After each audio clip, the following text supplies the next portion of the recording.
Good morning and welcome to the positive side of the bad stuff. I am Leslie Poe, your happy chick. And I always say that it's not the positive side of the bad stuff. I keep doing that. Oh my gosh. It's Hear Your Truth Tuesday. I'm doing so much. See, now you're going to have to tune into the positive side of the bad stuff.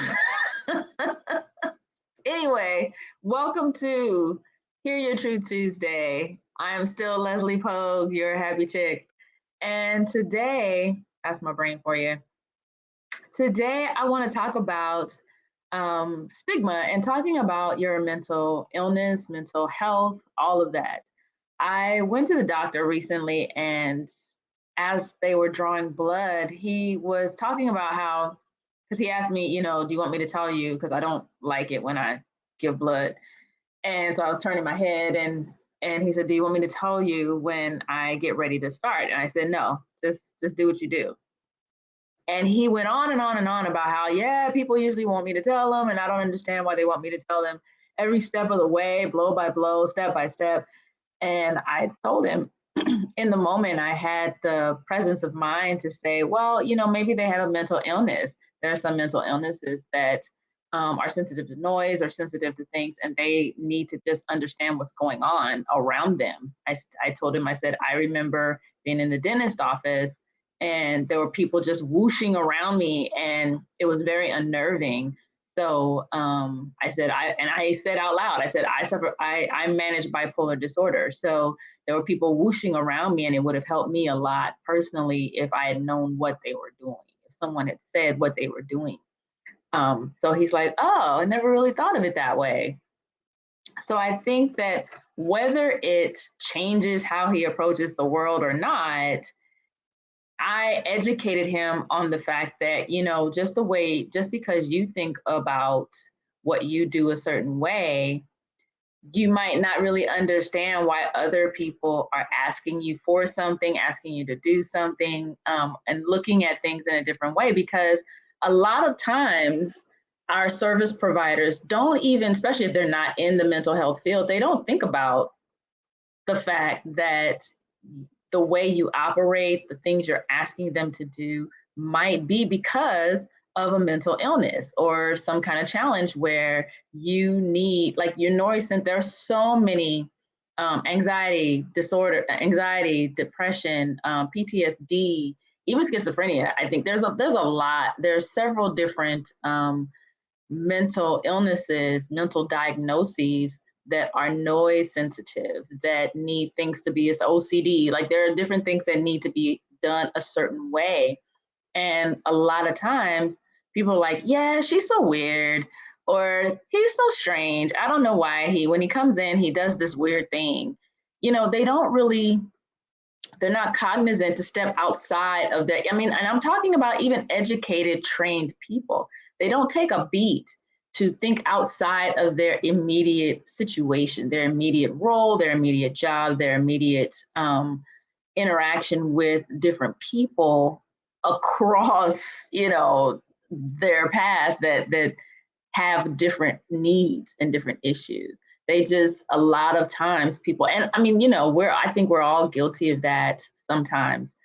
They don't think that, maybe the reason this person operates the way they do is because of this thing. Maybe they had an experience in the past that bothered them, that they've stuck with, that have kept them from going outside or kept them from interacting with people. There's so many reasons why people do things the way that they do them that so many of our service providers don't think outside that immediate box. So I'm here today to extend that to you, my audience, to take a beat and think about the people that you come in contact with. And if you find their behaviors a little bit off or not something that is out of the ordinary to you, consider that maybe they're managing a mental illness. Maybe they're just having a stressful day and they just can't quite get their rhythm together. Sometimes we're just off and we just can't quite seem to figure it out. so give them a break in that respect. But my whole point really is also to, for you as my viewer, as the listener, as that service provider, to not expect the people that show up in front of you to behave or have the same expectations or needs that you do. We're all different. And even when we're the same, we're different. So think about that the next time you're engaging with someone that your brain is like, why are they doing that? Why did they ask me that? Why are they sitting over there? Why don't they, all these little judgmental, seemingly innocent questions or thoughts, judgments that that pop into your mind. Take a beat and just think about how you can serve them better, mostly with compassion, mostly with asking a question, mostly with just letting them be. If you don't understand it and you don't have the wherewithal to dig in that moment, then just let them be with no judgment.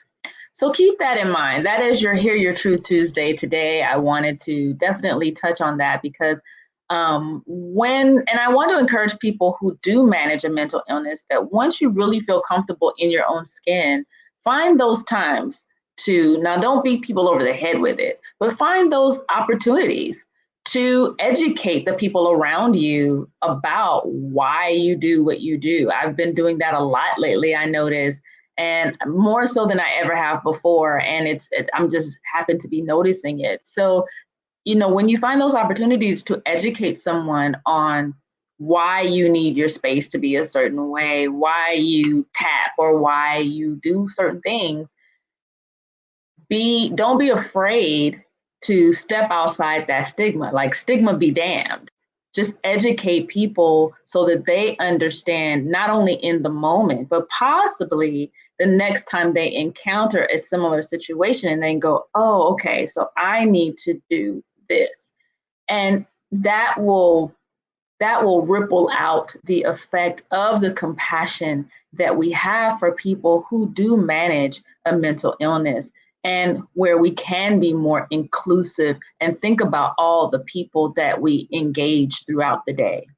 So I hope that was helpful. I hope that left you with something that you can use in your life for yourself and for others. As always, follow me on Facebook and then follow me on Instagram. Go to my webinar page on my website and you can register for the free webinar on September 22nd about the 28 days to happy. And with that said, as always, until next time, go, be, do.